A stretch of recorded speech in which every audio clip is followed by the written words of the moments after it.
verse 19 to 27.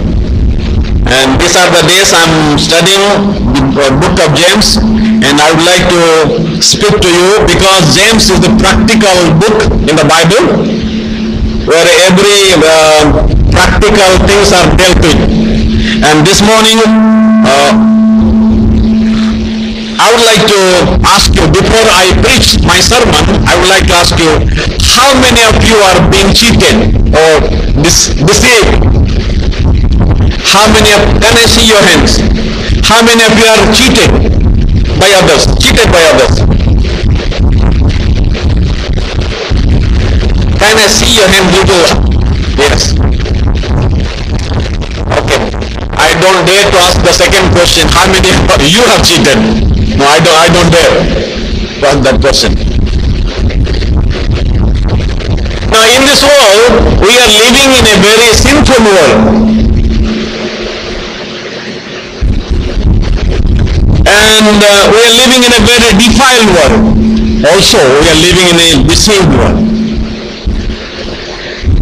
Many times we have been deceived. Many times we have been cheated. And people that are outside, people are waiting to cheat us. If you are not careful, you will be cheated. I am cheated. But who cheated me, I will not tell their name, but I am cheated. The shopkeeper, they cheat us. They deceive us. Even the politician, they cheat us. They deceive us.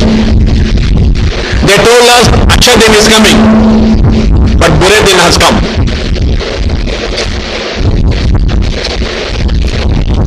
Satan deceives us. No, it is normal, let me say it is general, not normal, it is general. If the politician cheat us, or the shopkeeper cheat us, or the Satan will cheat us, okay, it is general. But, you know, if we cheat ourselves, if we deceive ourselves, that is not normal. If we cheat ourselves, if we deceive ourselves, it is very, very serious. Self-deception is very, very serious. And today in the Christian world, in the Christian church, many people they are deceiving others, also they are deceiving themselves. Thinking that they are saved because they come to the church regularly, they read the Bible regularly, so they think that they are saved, but in fact they are not saved. Matthew chapter 7, if you read verse 22 to 23, the Bible says, many will say to me in that day, the great day, Lord, Lord, have we not prophesied in thy name? In thy name have cast out devils, and in thy name done many wonderful works. And then I will profess unto them, I never knew you, depart from me, ye that work iniquity. These are the people who have deceived themselves, because they are preaching the gospel, because they are casting out the demons, because they were performing miracles in the name of Jesus Christ. That doesn't mean they are saved people. And there are good believers. Good believers, they are also fooling themselves concerning their spiritual walk with the Lord. They think they are very spiritual when they are not. It is a mark of spiritual maturity when a person faces himself honestly, knows himself, and admit his need. That is why in the Sermon on the Mount, Jesus said, that means those who know their spiritual condition every day, those who know their spirituality.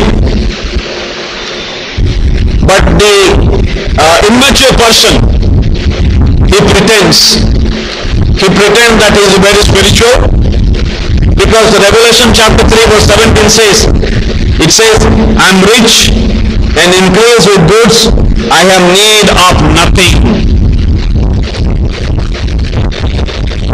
That is the saying of an immature person. But if we rightly relate it to God's truth, we cannot be dishonest or hypocritical. In this text, what we have read today, James is giving us the three responsibility toward God's word. If we fulfill this, we can overcome self-deception. So today, my talk or my preaching will be how to overcome self-deception. How to overcome self-deception. Number one, if you want to overcome the self-deception in your life, number one, receive the word. Verses 19 to 21, receive the word. In verse 21 it says, James calls God's word the engrafted word, which means the implanted word. He is borrowing this idea from the Lord, where the Lord has spoken in Matthew chapter 13, 1 to 9 and 18 to 23, the parable of the sower. He compared God's word, seed, and human soul as soil. In his parable, Jesus described the four kinds of heart. The hard heart, the shallow heart, the clouded heart, and the fruitful heart. The hard heart, which did not understand or receive the word and therefore bear no fruit. And the shallow heart, which is very emotional.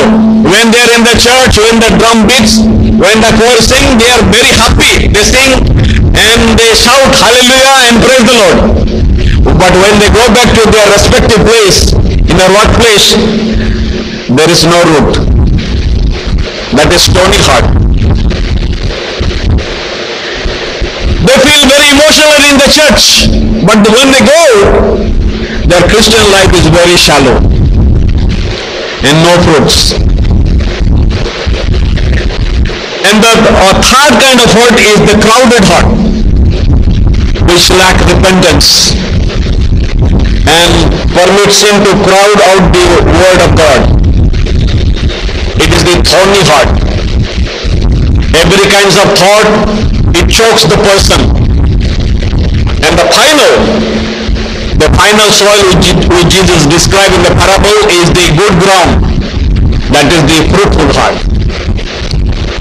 which receive the word and allow it to take root and produce bountiful harvest of the fruit. Sometime we ask in the baptism committee to our baptism students, the candidates, what is the proof that you are being saved? Now this morning I don't dare to ask this question. What is the proof that you are saved?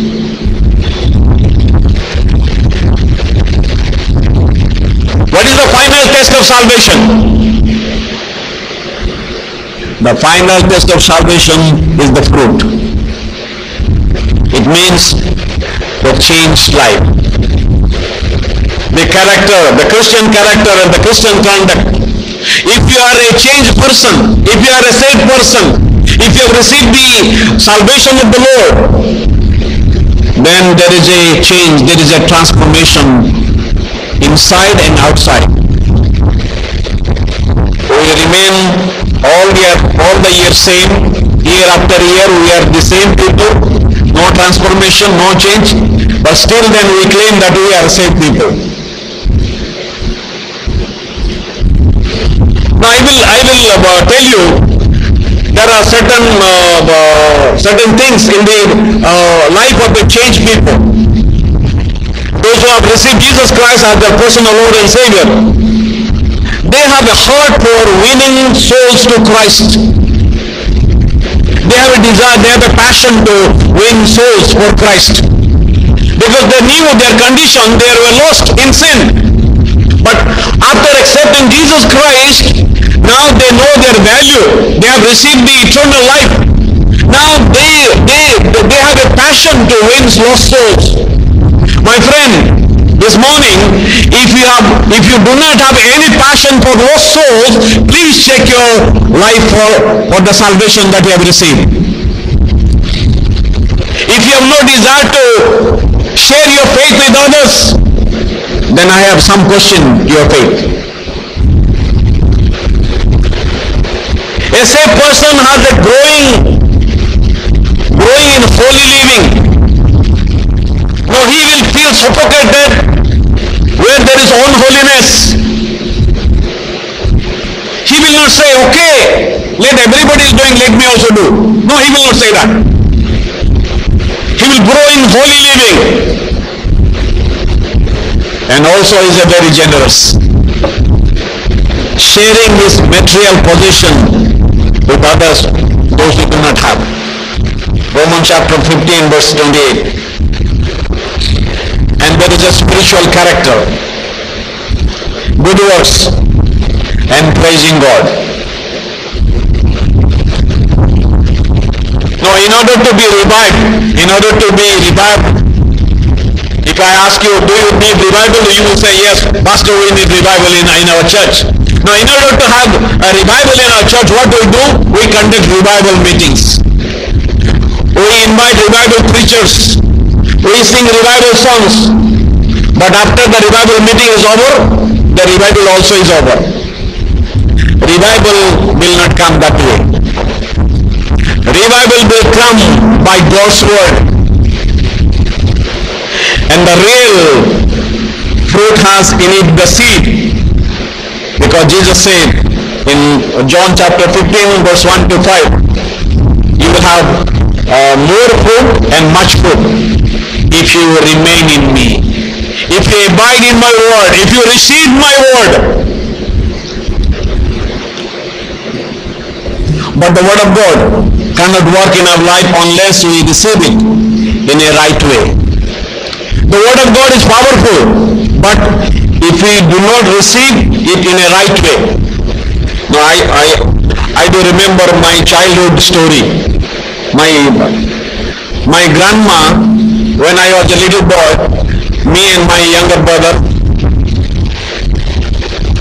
before going to sleep, my grandma used to tell a story. But the condition is, we will say whenever she says this, she tells the story, we will respond to her, yes, yes, yes.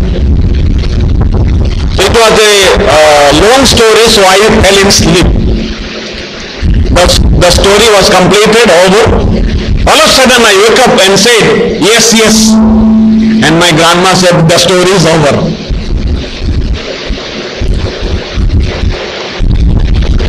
My friend, if you do not receive the word in the right way, because Jesus said in Mark chapter 4 verse 24, take heed what ye hear. Be careful what you are hearing. And also, he said in Luke chapter 8 verse 18, take heed how you hear. How we are hearing God's word. No. When the time of preaching comes, when the time of hearing the sermon come, if the sermon is lengthy sermon, our mind goes away. So I have a old friend, a very good friend, also a very good critic to me, is constructive critic to me. He always tell me, Reverend, keep your time. And sometimes I keep my time, sometimes I don't keep.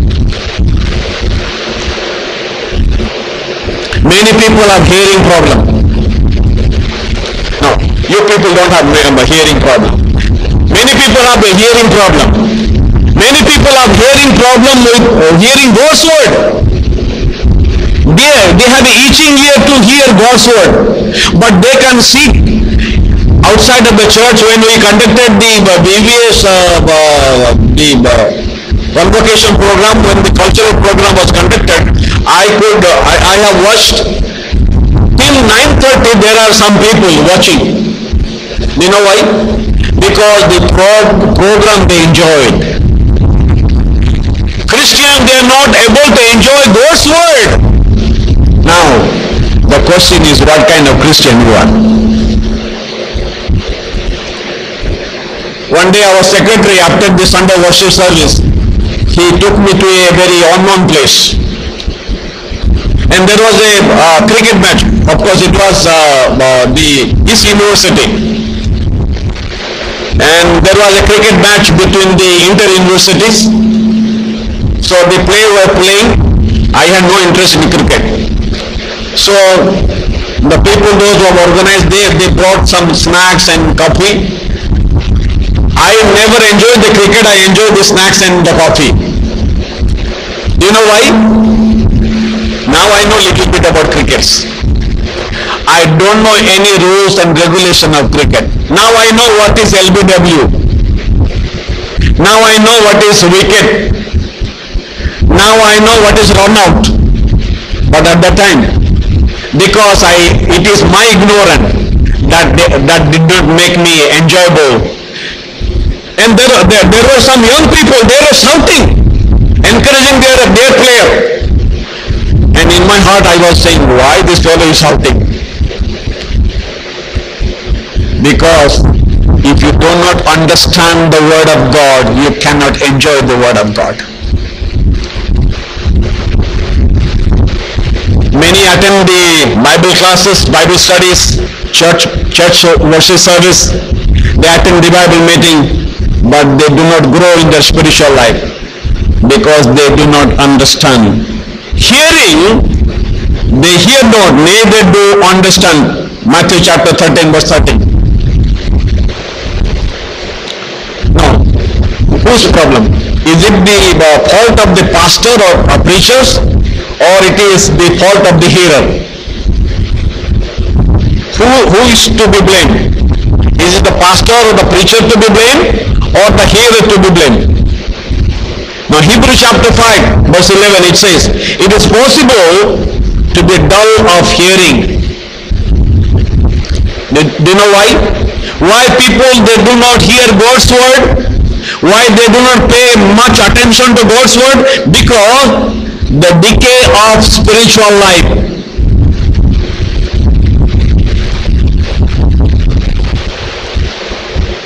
If the seed of God's word is to be planted in our hearts, then we must obey the instruction which James gives us. James gives us 3 instructions.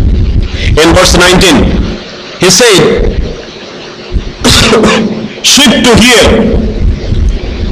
We must be ready to hear, eager to hear. How to hear? The Bible says, who has ear, let him hear. Now everybody we have all have ears. The Bible says, let him hear who has ear. Because the Bible says faith comes by hearing, and hearing by the word of God. How to hear? As the servant is quick to hear his master's voice. Like the mother, when her little baby cries, she immediately takes attention of that cry. Believers should be quick to hear what the Lord is saying to us. The Lord is speaking to his people. We should be ready. We should be quick to respond to the call of God. Now there is a classic illustration that we find in 2 Samuel chapter 23 verse 14 to 17. It is David and his mighty men. At the time, David was hiding from the Philistine. And the Philistines were in possession of Bethlehem. And David, he was having a very great thirst. He yearned for a drink of the cool water of the well of Bethlehem. Now he did not ask his mighty men, his soldier, to go out and fetch water for him, but he simply said, oh, that one would give me drink of the water of the well of Bethlehem, which is by the gate. He simply said. And 3 of his mighty men heard this. Their king is longing for water, and they risked their life and they secure water from the well and they bring it to him. They were very swift to hear. And this morning, the Lord is calling us. We should, and slow to wrath. James is saying, slow to wrath. We should not get angry with God and God's word.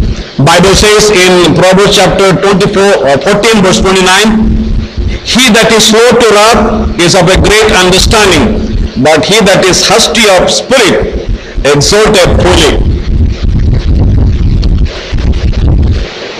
When prophet Nathan encountered King David after his sin with Bathsheba, King David, Nathan told about the stolen lamb, and the king became very angry and said, he was very angry, but he got angry with the wrong person.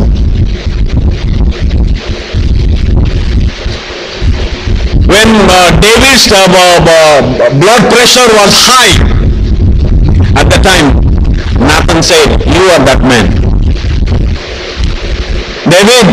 King David, don't get angry. You are that man. Immediately his blood pressure came down.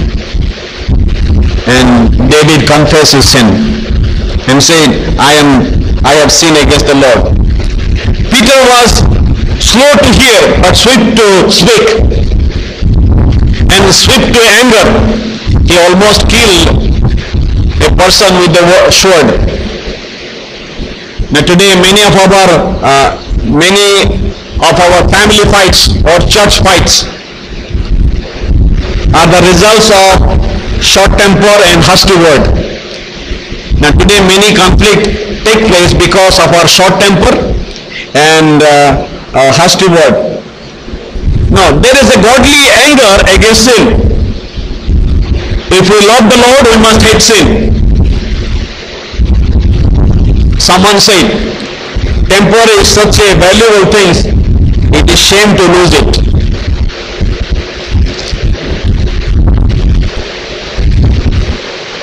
The righteous anger. The person who cannot get angry at sin does not have much strength to fight it.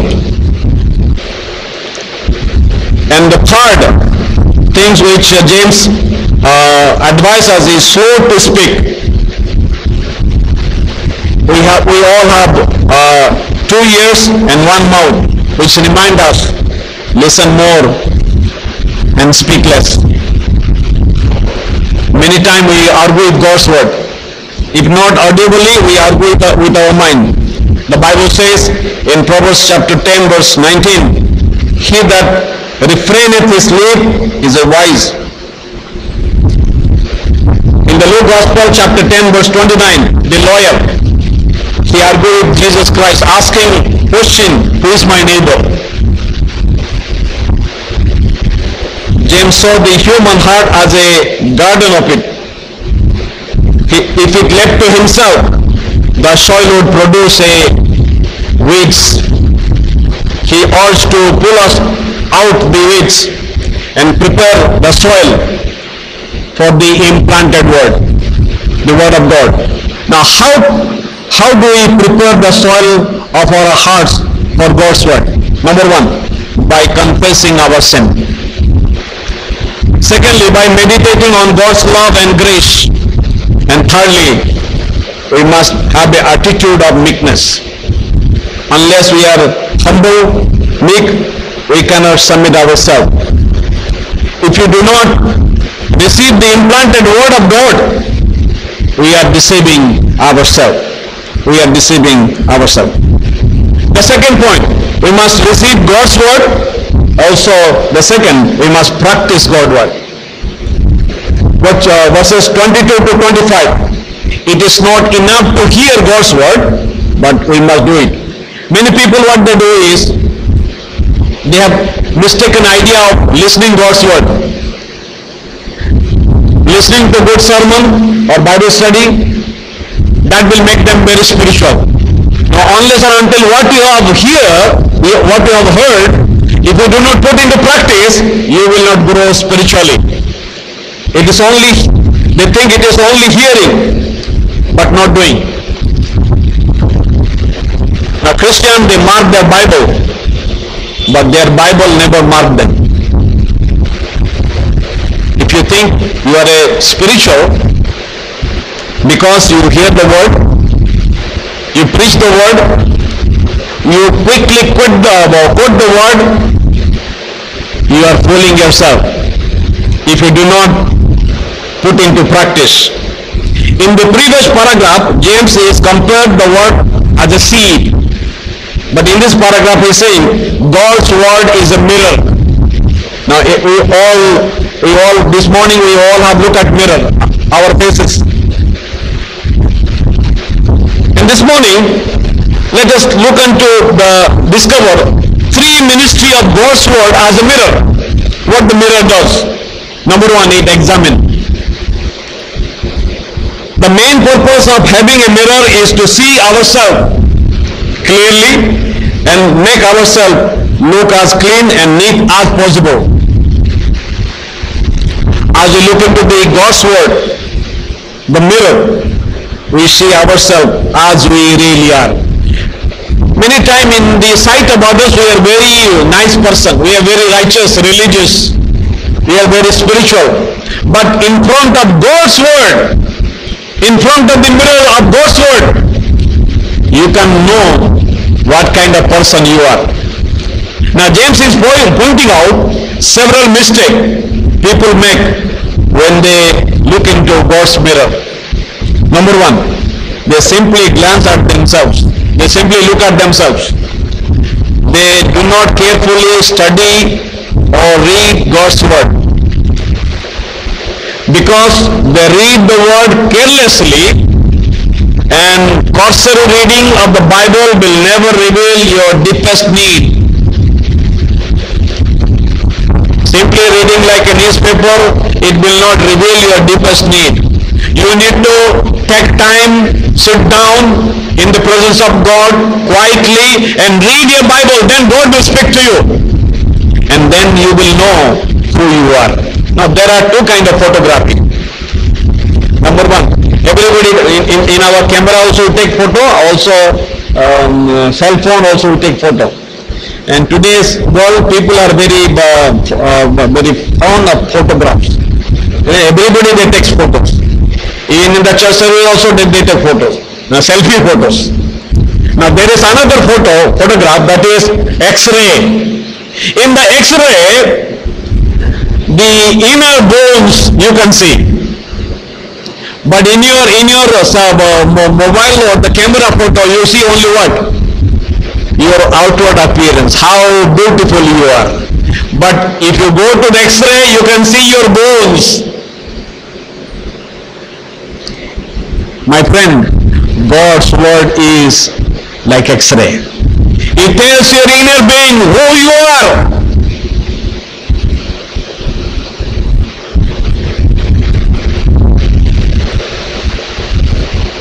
The second mistake people make is they forget what they see. Sometimes they look at the mirror, the God's word, and God's word tells them, you should do this, you should do that. When they close their Bible, they forget everything.